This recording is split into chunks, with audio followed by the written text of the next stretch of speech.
at the McDonald's drive-thru and you get your fries, your French fries, and you eating your French fries as you're driving on your way home, and you put your hands back on the steering wheel. If you look at this buildup is coming from that. See that moving? Look at that.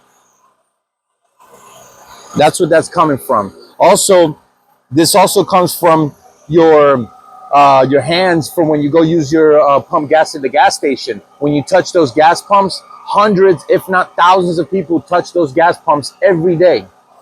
And I highly doubt that they're getting cleaned, all right, or sanitized. So it's very important that when you come to your car, you either have some kind of sanitizing wipes or something so you can clean your steering wheel and keep your hands clean. Now let me show you the extent of this gunk here. We're gonna steam it off.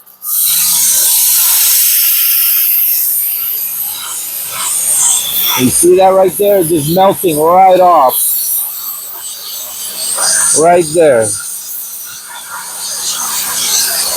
See, and some folks will just think, hey, my steering wheel is getting worn out. I need a new one.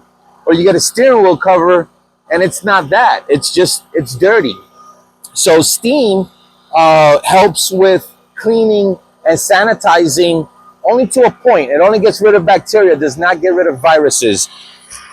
Important note, in order to kill viruses with steam, you have to be holding it in that position on vinyl, leather, and rubber for over 60 seconds in order for you to kill viruses. Bacteria, you need about 30 seconds. But with the soap or the interior cleaner that we're using, that does the job for us. The steamer helps get inside all the nooks and crannies. If you look right in here, the steam will help get in all the lines. And you don't want to go too much for too long because you don't want to build up a lot of moisture in there.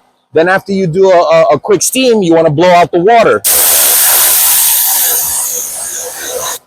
And then you give your final wipe.